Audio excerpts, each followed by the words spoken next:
think we are. Yep, we're alive. All right. Excellent. Welcome to Talking Saratoga, a weekly podcast with insight on the latest news, debate, and discussion from Saratoga Springs, a city that certainly doesn't suffer from a lack of opinions.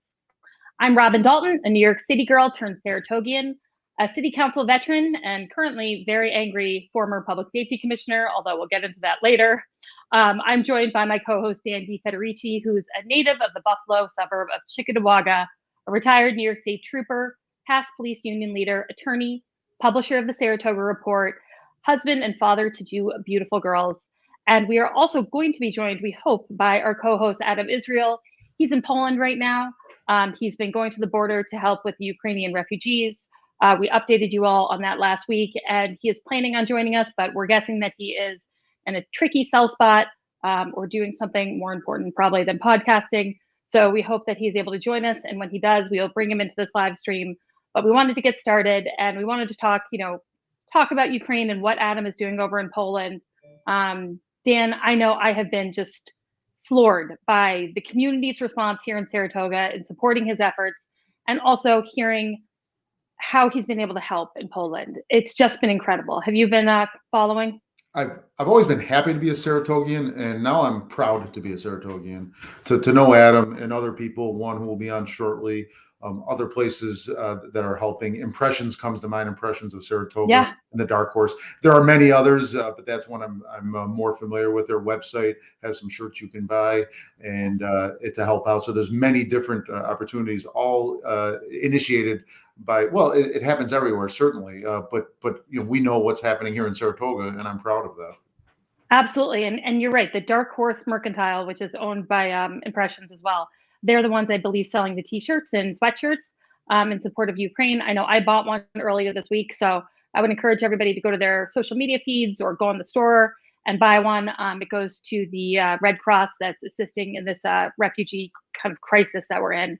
For me, it's just been, watching the videos and images from this war has been so emotional and tough.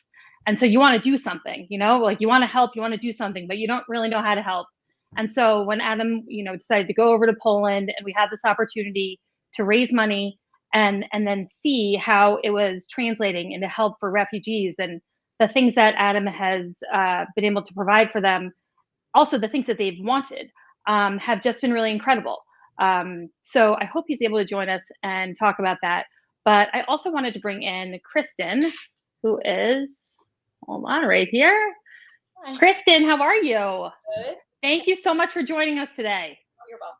Thanks for having me. So I wanted to bring Kristen in because I got a call from Kristen last week, and she, like we were, was watching what was happening in Ukraine and really wanted to help out. And so, Kristen, why don't you tell everybody kind of what you called and what you were proposing? Oh, sure. So my mom had found what Adam was doing, the Letters of Hope for Ukraine, I think in the local paper, or maybe it was on the television. And she said, I think we should do this. So we got some cards. We got some $20 bills at the bank. We just started filling the cards. And my family on Long Island said, oh, you know what? Can we Venmo you money and we'll write some cards out? And then can you just write them in the card for us, what we want to say? And we said, yeah, sure.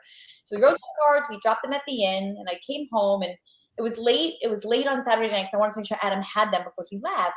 When I got home, my mom was sitting on the couch, and we were just chatting. And I said, I just feel like that was great. We did that. But I don't know. It's not enough. But I don't know. What are we going to do? We're in Saratoga.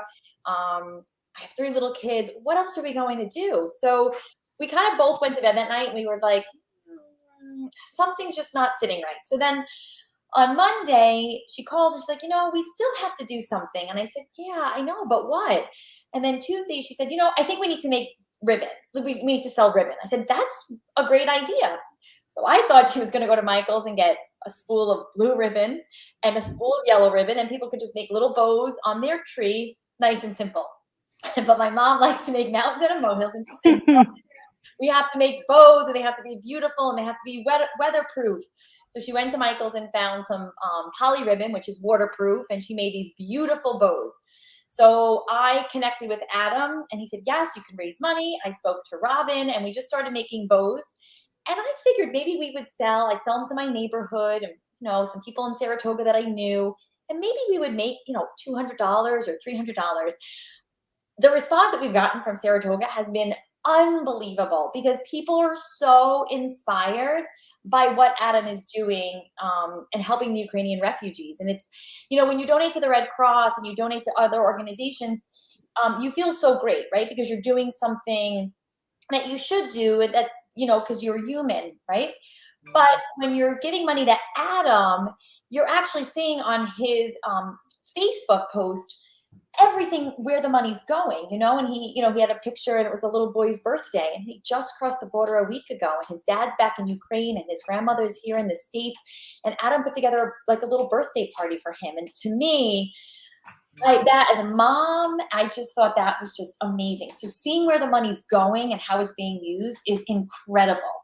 And the bows are beautiful. And then, I'm gonna try to show people a picture of the bows if you can see that. We can. You can. So they're awesome, and Kristen's been dropping them off for everybody, and you can put them. I put them all along my porch, and it's also just such a nice visual reminder that other people in this community are thinking about the same thing, and we want to stand together and show our support. So it's just a really simple but beautiful way to have this visual element and know that other people here are worried about the Ukrainians and are praying for them and thinking about them as well. And I must say, I have not made one bow. My mother has made all the bows. So yes, so I tell have us to give again how many have been made so far? Oh, okay. So I figured it out last night and I sent a text out. So let me find the text because I was like, while she looks for the text, I'll tell you, Adam just texted me. He's hoping to be on in about 5 minutes. So that's great news. I'm glad he can join us. So 285 bows were sold. 285. And I Venmoed Adam $1,785. Wow. And there was that was done in, but they're on consignment. So I said, you sell them and I'll pick up the money. So I probably have $200 to $300 out there with bows out there. So I think my mom's made over 300 bows. Which let me tell you, Dan, I don't know if you're into bows or ribbon. I'm gonna guess maybe not, but I am. And I can't tell you, this is not an easy thing to make. You have to cut the ribbon, twist it up, tying metal wire around it so that people can attach it to their trees or porches. I mean, this is not an easy task. So your mom deserves major praise. Thank you, Kristen's mom. You rock. But the fact that these have all been sold through just word of mouth, and it's unbelievable. Can I ask, because I don't have one, I'm kind of new to this story. Can I ask how does someone go about getting the bows? I saw a little bit on Facebook, they could message you, but what is the best way, I guess? So right now, Silverwood has some. They have 20 bows as of yesterday, but I don't know what they have left this morning. I'm hoping they have all of them because my mom's hands hurt today. And Catholic Charities on Regent Street has some to sell. And then anyone can Facebook me. They can get in touch with Robin. That's the best way as of right now. We could put my email. Robin, do you have like a? Yes, I can add your email and put my phone number. I don't care. Yes, I can. Oh, look, I think we have Adam. Hold on, let me bring him in. See me? Adam, I can see you. Hi. How are you? Good. How are you? We have some friends we're driving. Hi, friends. Hi. This is my friend Robin, guys. Can you say hi? We're from Ukraine. Wow. We love you and we support you and are thinking of Thank you. you very much. Wow. Yeah.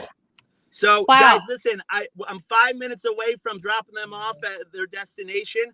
So, Robin, can you kick me out and I'll jump back on maybe in about 10 minutes, all right? Yes, absolutely. We're thinking about you all say here. bye-bye.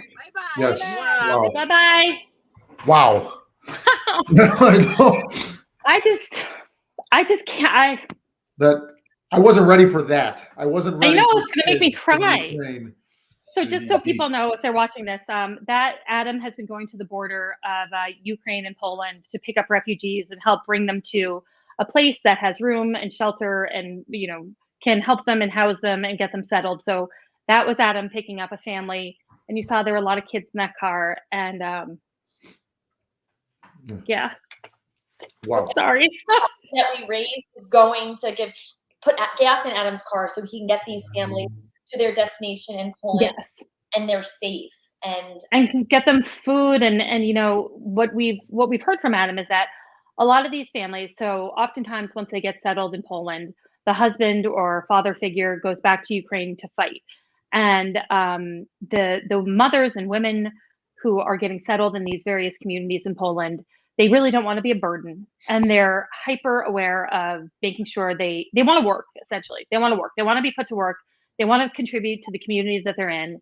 And so Adam has been helping facilitate that by, he had mentioned that there were 2 women the other day who wanted to be able to clean houses like that. They thought was the easiest way to start working and making some money. And so he was able to get them some cleaning supplies so they would be able to start doing something. But it's just been I've just been in awe of the Ukrainian spirit and the way they have taken this in stride, and their courage and resilience is just incredible. It's remarkable. Yeah. If I could just mention, because Yes. also there is a way to directly contribute off Letters of Hope for Ukraine. If someone for some reason couldn't pick up a ribbon, wanted to keep the ribbons for other people, they can go right to that Facebook page, right? And there is a button on there, I think, to donate as well, and that will get to Adam as well. Correct? Yes. Yes, you can. So many people have, like, even when I Venmo, I look, people are saying just, a little bit extra, get food for a family tonight. It warms my heart how many people are just so generous and really want to help these families. It really is the way we came together as a community to help another, to help a country is really incredible. Yes. I'm going to try to, excuse me, I'm going to try to put up the Adam's Venmo handle right now, because you can Venmo Adam directly. And he will put that right.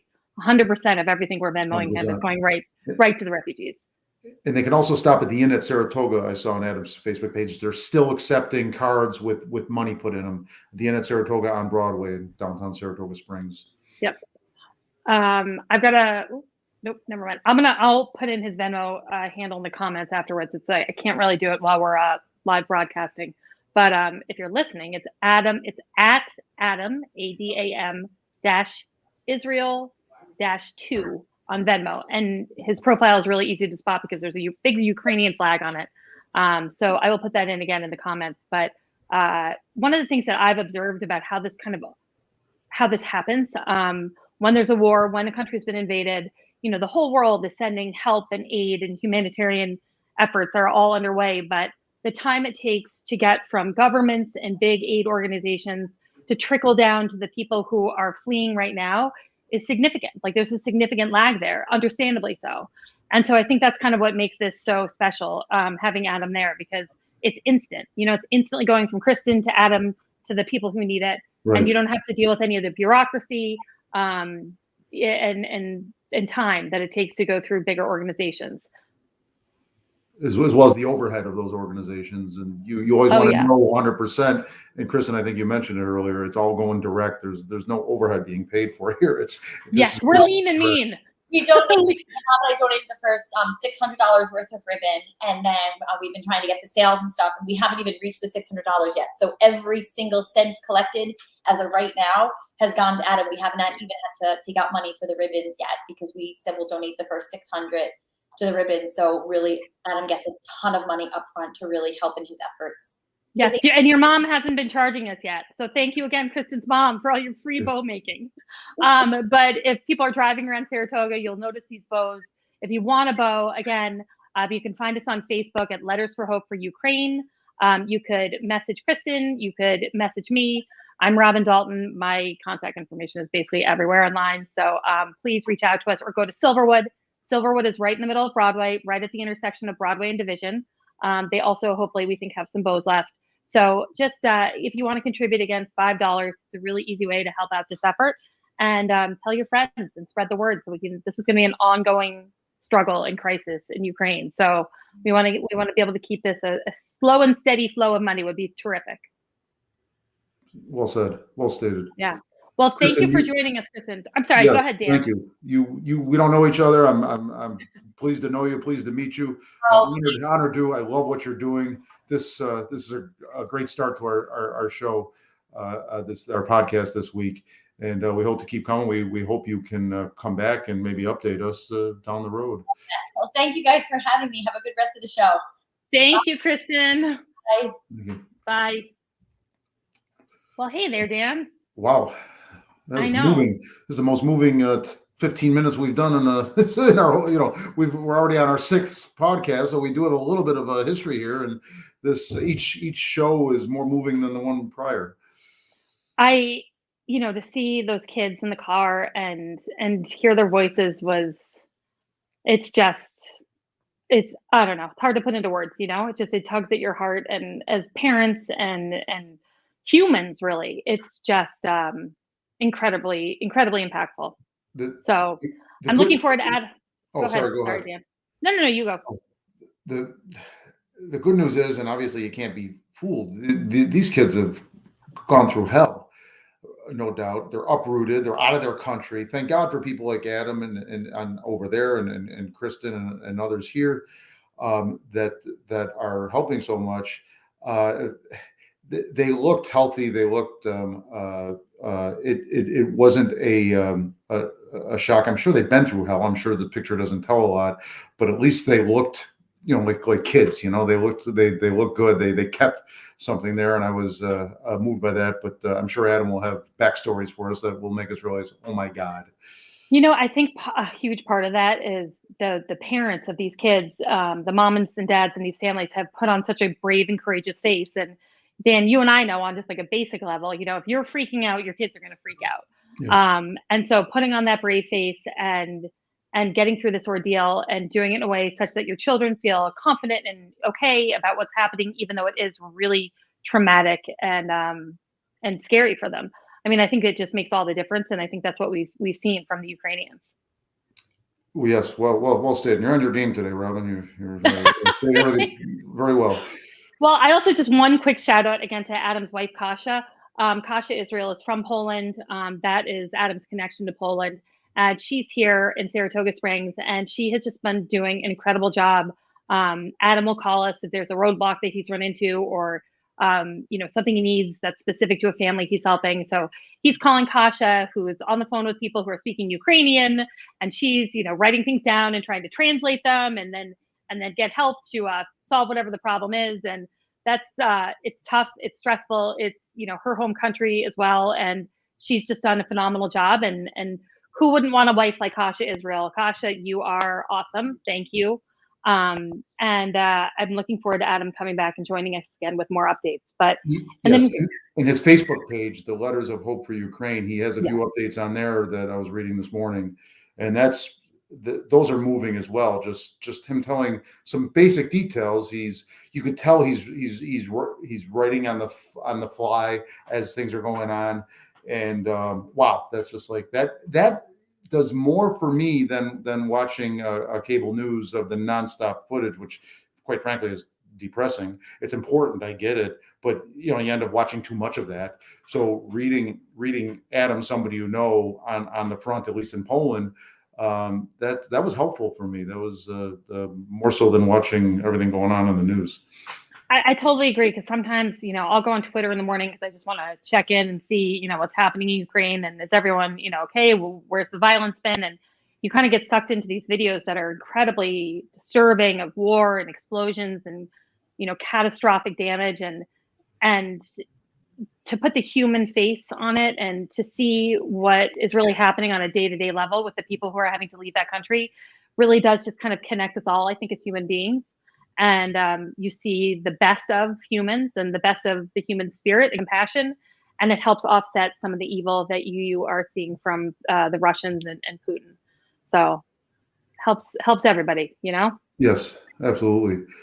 So go ahead. Should we switch gears for a minute here and talk? So big left turn, talking Saratoga Springs and what's going on here, and what we like to do with the show. We tape it on Wednesdays primarily because every other Tuesday there's a city council meeting, and city council meetings are sometimes, they're long, and I can say, because I did them for 2 years, they can be wicked boring sometimes, right? Because there's a lot of minutia, a lot of granular stuff, a lot of things you're voting on that are just like transfers of budgets or payroll or consent agendas, and it's boring. But buried in that, there are a lot of significant things that impact Saratogians that people don't know about necessarily. And so one of the reasons we're doing this podcast is to do city council recaps and let people know what went on the night before, because it's of interest to them, and it'll probably be impactful for them. So Dan, I'm not sure if you caught last night's city council meeting, but it was a doozy. Were you able to see any of it? I didn't see any of it, but I've read every write-up there was on it. Steve Thurston from Foothills, Daily Gazette, and so forth. So I am not as familiar as you are with it, but I do have familiarity with what happened last night. Well, I hopped on last night. I was not anticipating it being a 3-hour meeting. It was quite long. There was some public comment regarding the hospital expansion and the folks who live over on Morgan Street. There has been some developments there.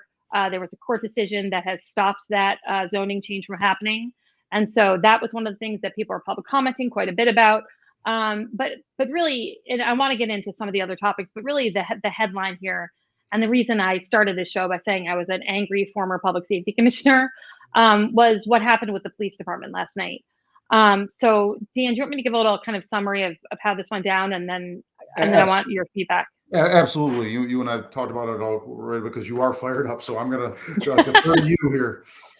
So let me just say that I'm going to try to give an accurate reporting of what happened last night, but I am a bit biased because I had this position for the last 2 years, and I am fiercely devoted to the police department. So I encourage people to go watch the city council meeting when it's posted on the city's website. But essentially what happened was that there was an agenda item on the Commissioner of Public Safety's agenda, and it referenced a change in the police staffing levels.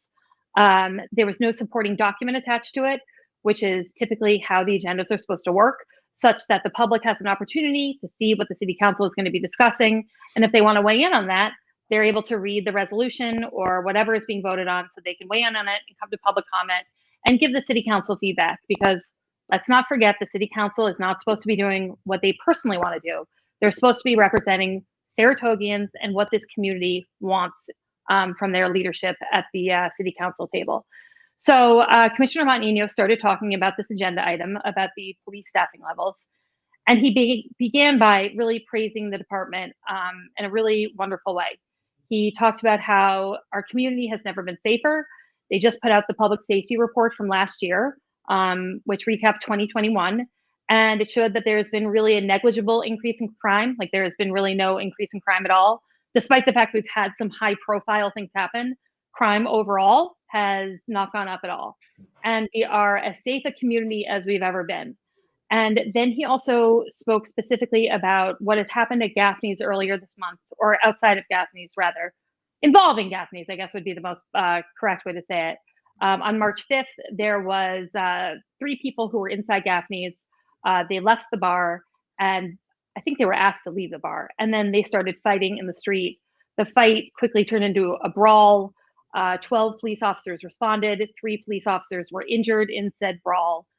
Simultaneously, what was happening was that there was someone who had been in Gaffney's earlier that evening who got into a fight with people inside Gaffney's and left. And apparently when he left, he told someone that he was going to get his gun and he was going to come back and settle the score. And they had reason to believe that he did have a weapon. And so I believe Commissioner Montaño said there were 2 different witnesses to this. And the witnesses were able to, in the moment, tell a police officer and alert them to the fact that there was this guy that they were afraid was going to come back with a weapon and basically shoot the place up. And so they had a few details about who he was and what he looked like. They also had the detail that he was driving in a car with a Mississippi license plate. So when they got this information, the sergeant who got this information saw and heard that there had just been someone pulled over for erratic driving on the corner of Spring and Circular. And the car that was pulled over had Mississippi license plates. So they worked very quickly and took immediate action and really exhibited tremendous police work, and were able to get there. And indeed, the person who had been pulled over at the corner of Spring and Circular had a loaded gun in the car and some kind of something that holds ammunition, and he had like many rounds of ammunition in it as well. And he was apparently headed back to Gaffney's. And so Commissioner Montaño was praising the department for essentially what he said was stopping what would have been a mass shooting. And that is a very scary thing to think about, but it's also just incredible. And it speaks to the competency of our police department that they were able to act so quickly and they were able to prevent what could have been a terrible tragedy. He then did a hard left turn though, and began talking about how he and his deputy, who is a former sergeant in our police department, Jason Titu, had done research over the last 2 months to analyze how the police department was working. And he said that they were inefficient. He said they were mismanaged. He cited statistics that I believe are incorrect because I don't know how they arrived at them, but he said things like 40% of our police officers never even leave City Hall. That one was. Sorry to interrupt you, Robin, because you're No, go ahead. but that fires me up as well. That is so. It's probably I don't that's so insulting. That's wrong. Yes, there are some administrative positions, of course, but that percentage, I just can't believe it. And what a if he was setting out to demoralize the police department, at that point he started doing a great job of it, right? He did. And again, this was my job. I went out on patrol with these officers many times. I was in that police station all the time. The way it works is that we have a sergeant who's a desk sergeant on duty, and they're at the police station, manning the police station, and then all the patrol officers are out patrolling. So I don't know where he was coming up with that number, but he then went on to say that the command staff, which are our lieutenants, our assistant chief, and chief, do not work weekends. And that is correct. That is part of their contract. That is the benefit of rising to that level. You don't have to do the weekend duty anymore. You're there during the week. But Commissioner Montanino was pointing out that the weekends are our busiest time. That's when we have the most arrests, the most calls for service. And so he found it, he thinks it's wrong, essentially, that the command staff isn't working weekends and isn't out on patrol in general on the weekends. And so because of those things, he thinks that we need another body to be a patrol officer or a sergeant, so we can increase the number of people who are on patrol. And so he wants to increase that by one person. But he said the only way to bring about efficiency, accountability, and transparency in the department is to defund the assistant chief of police. Defunding the assistant chief of police has nothing to do with adding to the number of patrol officers we have. To operate as a police department without an assistant chief is catastrophically bad in terms of how successful the department is and our ability to police well. It also means that because he did that, the current assistant chief will be demoted back to a lieutenant. Then the lieutenant who was just last promoted will be demoted back to a sergeant. The sergeants who were last demoted will be demoted back to patrol officers, and so on and so forth. So it's not just that he was getting rid of the assistant chief, he's also demoting multiple officers down the line of command. And if he truly felt that we needed more bodies on the ground, if he truly felt we needed another patrol officer, all he had to do was go to the finance commissioner, sit down and have a conversation and say, how can we do this? How can we fund this? We need an extra body. How can we do this? The city just took in record sales tax numbers from 2021. We are flush with money. We are in financially terrific shape. And he didn't do that. The finance department did not know about this. He did not attempt to solve the problem that way. Instead, he just took this arbitrary and reckless step to get rid of our assistant chief. And he has, the things he's done since he took office in January 1 have already really destroyed the morale of the department. Morale is very low. We just had 2 other police officers leave in the last about 2 weeks. Our numbers are low, our morale is low. And then to do this and drop it like a bomb has just destroyed the morale of the police department. It has sent a message to the officers that their city government doesn't care about them, that they're not valued. And I anticipate we will see a mass exodus of people from our police department. And I can understand why, because it is just wrong. And I am extremely concerned for our community because this community supports our police. They understand the value and significance of having law enforcement. We've just had all these issues on Caroline Street. People are really hyper-focused on safety. And so to do this, I don't know. I'm just at a loss for words, Dan. I'm at a total loss for words. The last time we had layoffs was in 2009. It was during a recession. It took us 10 years to recover from those layoffs. 10 years until we got back to the levels we were at in 2009. And that was because of a recession. It's widely looked at as a mistake.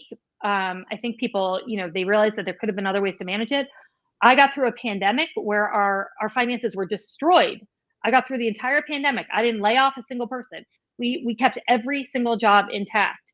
So this is just totally unnecessary and catastrophically bad for the department. and for the community.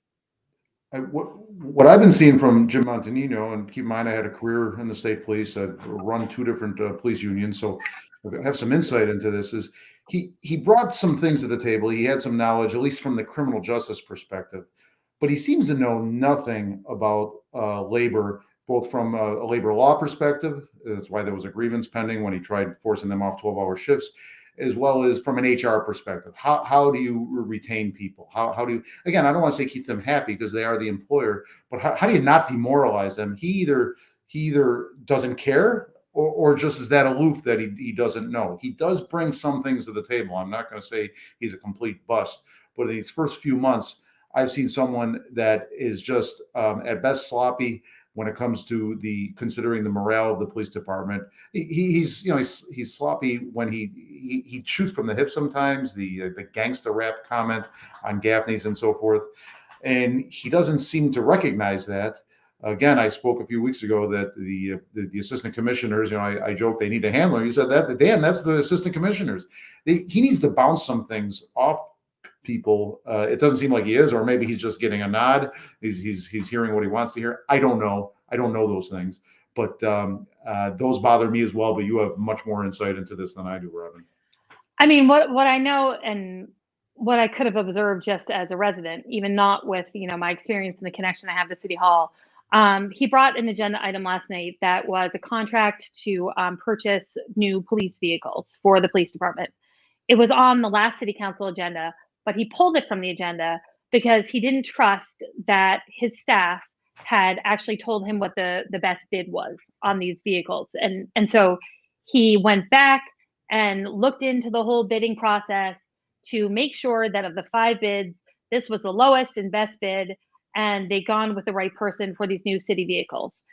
I think that's a great thing to do if he wants to kind of double check people's work, but to do it publicly at a city council meeting and to walk through that at a city council meeting, all that says to me is I don't trust the staff who has been here for a really long time, who are knowledgeable, they know how to do their jobs, and they certainly wouldn't intentionally not give the commissioner the right bid for police vehicles. It just demonstrates his lack of trust in his department, and that's just so unfair and wrong for the people that work there.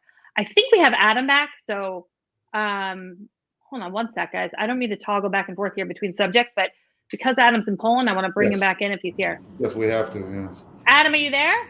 I'm here. Okay, we're going to do a hard switch back into Poland and Ukraine. And how are you, Adam?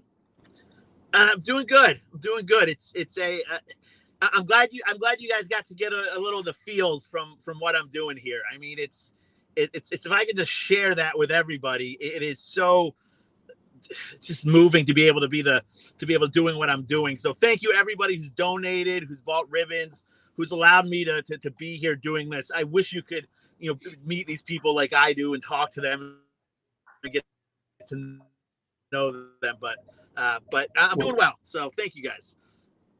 What I got to jump in. When you went off, you were on for, I don't know, 15 seconds, 20. When you went off screen, everybody on this thing was grabbing for tissues. That was the most moving. We didn't expect it. That was so moving to see you transporting children from the Ukraine. Again, it was only, I don't know, 20 seconds. But wow, was that a moving sight for us. Holy cow. God bless you, Adam. Yeah. That wasn't even playing. I went to the border today, and I'll give you a little update about what I'm seeing here at the border. It looks like the crush of refugees is subsiding. So the people I talked to today had no problem getting out of Ukraine. I can't speak for all of Ukraine certainly, and I know there's areas that are very difficult to get out because of the Russian occupation. But for those who have the ability to get out, it's not the crushing masses that you see at the train stations. There was a picture going around that was pretty scary where they compared it to World War II and put in black and white. As far as I was in the Warsaw Central train station yesterday, probably about half as many people as before. Again, it's still too many kids sleeping on the ground, but it's a promising sign. It's moving in the right direction. And yeah. I think what's happening is Poland's getting a lot of aid. And you see hotels now, they're getting the equivalent like maybe $30 to put refugees in the hotels. But for instance, in my wife's home city, that's, I would say, kind of the equivalent of Lake George, a Polish Lake George. It's like the Sagamore. The Polish version of Sagamore is now filled up with refugees. So it's taking a lot of the strain off of the system. I mean, Warsaw's population has increased by over 11% in the last 2 weeks, if you can imagine. So it's still a strain, but there's some positive, there's some good coming out of what was really bad when I first got here. Adam, one of the things I was saying that I've kind of learned watching you go through this experience is that there is a lot of humanitarian aid. There's a lot of money and from all over the world, headed to Ukraine. But for the people that you're working with, it takes a long time to filter down to the folks who need it right now. And so that's been kind of one of to me, the most satisfying things about this experience is that you're able to help with immediate needs. And, a lot of folks, they can't wait for the aid that's coming through the bigger organizations to trickle down. So I think that's kind of a little bit of the magic of having you there. Yeah, that's exactly right. So, I mean, I can tell you in Poland right now, every Ukrainian refugee here is going to be getting the 300 zloty a month, which really, I mean, it's only like $80, but it'd be the equivalent of getting like $300 a month. But that money hasn't started flowing yet. So, these cards go a long way. The cards with the $20 in them. We're going to keep this going. I just talked to one of these hotels. They just had 300 people come, or they're up to 300 now. Hotel's full. They have 100 cards. I'm down to my last 50. So people can bring cards to the Inn at Saratoga, same deal. Please put $20 in them. If you don't, please clearly make, I love getting cards from kids and we can put volunteer money in them, but please make sure it's marked, because I don't want to give one family cards with $20 in each card and then another family not, because you can imagine how demoralizing that would be on the family that didn't get the money. Yeah. Adam, can I interrupt you because you're going faster? So one way people can give money is to drop off a card with money in it, the $20 or not, so marked, at the Inn at Saratoga, your family's hotel on Broadway at the corner of Circular Street, correct? Yes. Yep, okay. That's exactly right. And then they can go to across from the Holiday Inn. Yes. Okay. And then they can go to the Letters for Hope for Ukraine, Letters of Hope for Ukraine Facebook site, and Robin was helpful there to give people the link, and we're going to work on that as well. That's another way you can get money to give to the refugees. Is that correct? So you can't give money through the Facebook page, but there's information with Adam's Venmo handle on there. Okay. So his Venmo information is there, so you can Venmo him a donation directly. But the Letters for Hope Ukraine page is really terrific because it has all the Adam's updates on where the money is going, who it's going to, and so you can see exactly who you're helping and how. And you're right up this morning. Yeah, was terrific. Yeah. We bought a bunch of bikes for kids yesterday. It's really and we're one thing we're learning about the Ukrainians is like they don't. You almost have to force the stuff on them sometimes. They want to work. And so we're helping them. Just start little businesses, start little things they could be doing to raise money. So one of the things we did, which I'm really excited about, is we bought one family gear needed to dry fruits, vegetables, and to make beef jerky. And what we do is we buy a lot of food and send it into Ukraine to the troops there. What we're going to do is we're going to have these women, start a little business making beef jerky and dried fruit, and we're going to buy it from them and then send it into their husbands. So it's their, their food's going to be going into the food they make is going to be going into their fathers and husbands. And, and I should say there are women, their moms, their daughters fighting in Ukraine as well. So it's not just the men fighting over there, but it's again, there's a lot of great coming on. I can't tell you I had to stop watching the news because I can't watch, now that I'm this close to it, knowing the people I do, it's just gut wrenching to watch what's going on there. So I have no idea how the war is going, but I can tell you from the refugee standpoint, it's the best of a worse situation. It's a really horrible situation, but Poland's doing great and the refugees are doing great. So they're not doing great. I take it back. Poland's doing as well as the can best be considered, perhaps. I think it's a good thing that you're staying off the news, Adam. And if there's any big war developments, we'll let you know. But don't put that emotional burden on yourself of taking in all that. Your focus and energy and attention is exactly where it needs to be.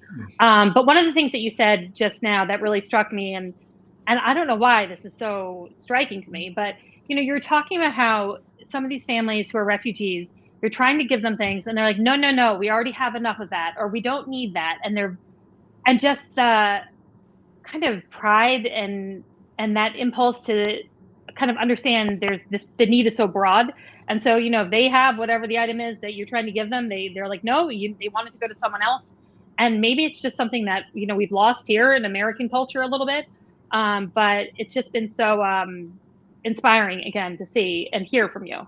Yeah, it is. I mean, there's two ladies, and one worked in finance, and one was a social worker in Ukraine, and I went out and I got a vacuum cleaners and cleaning kits because I want to start cleaning houses to make money. So that's something that's interesting. One of the things I'm finding is that, and I'm throwing this idea out there to the world right now. You guys can tell me what you think if anybody's interested. Having the connection to these families is so moving, rewarding. It's just unbelievable. And they're not, again, they don't take what they don't absolutely need. Maybe if there's some families out there who kind of want to adopt a Ukrainian family, I could put them in touch over Facebook, and then the fear of that, what happens if they ask? They're not going to ask for the world. They're going to ask for little things that they need, and I could be the conduit to getting people those things, right? So if you're working with a Facebook family, and they have a birthday coming up, I could arrange to get toys for the kids, so it's just an idea that I kind of kicked around. What do you guys think? It's a terrific idea. Yeah, I love it. Yeah. I love it. And I think, this is not going to be a quick hit. We know that this is going to be it's going to be a while, that these families are not going to be back to their homeland, to their home country. And I think it's wonderful for them to know that there are so many people around the world that care about them. But to have a individual relationship and kind of adopt a family, so to speak, from here, I would love to do that, Yeah. So we'll talk offline about that. But boy, things happen so fast. I thought, well, I got you, even though the whole world's going to be listening. An idea like that. One other thing, Robin, that's kind of cool I wanted to report back to is that there was a lady who was over here who had, I believe it was her mother was in the States. And she wanted to. She's a young mother herself. Robin, I know you put me in touch with somebody who could help.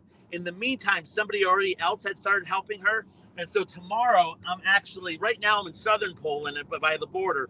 Tomorrow I'm actually meeting her in Warsaw and taking her to the U.S. Embassy, and I think we're going to be able to get her a visa and get her and her family into the States to be with her mother. And Yay! She's the one, yeah, I know. I'm like, well, we'll share when it happens. But and in the meantime too, it's her. I dropped her husband off at the train station with some gear we got for him because he was going back to fight. He was a soldier, so we pray for her husband, but we're happy she can kind of get to the States and start to form a normal life for herself and her kids. So wait, that's amazing news. That's amazing news because Adam had told me that there was someone who had a mother in America and who had a green card and is a citizen here. But the process to do these things is really complicated. And so I had spoken to an immigration attorney, and you can get family visas, but again, these processes they're challenging, they're difficult. I don't know how our immigration policy works necessarily. You really have to have an expert to help, but that is such great news, Adam. I love hearing that. And tell your friend, the immigration attorney, that I'm going to take him up on that offer sooner or later. Just this lady had started working with, and to the lady who's helping her, who's watching, thank you very much. It's great. And I want to say too, I keep on harping on this. I really think it would be the United States should open its borders to these Ukrainian refugees. I mean, they're tradesmen. I can't tell you how much we could use them at our family businesses in the hotel. These ladies that want to clean rooms and cook. A lot of them. You see all these little. Can you hear me? Yeah, I can hear you. No, I was going to say there's been a really interesting comparison that I haven't heard a lot of people talk about, but when Venezuela back in 2015 went through an economic collapse, they had about 1.5 million Venezuelans assimilate into Colombia, and it went so successfully because Colombia offered them, I think, like a 10-year whatever their equivalent is of like a visa status. And I just was listening to this a program about it, and they were saying it was such a successful effort because Colombia gave them this 10-year visa, so they really felt like they were settled in. They weren't going to be there temporarily.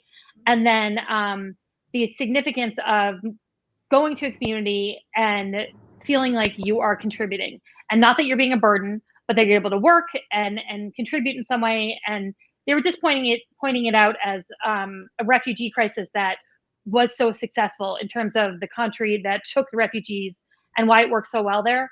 And I think there's a lot to be learned around the world from that. I think American immigration policy sucks. I think it's horribly cumbersome.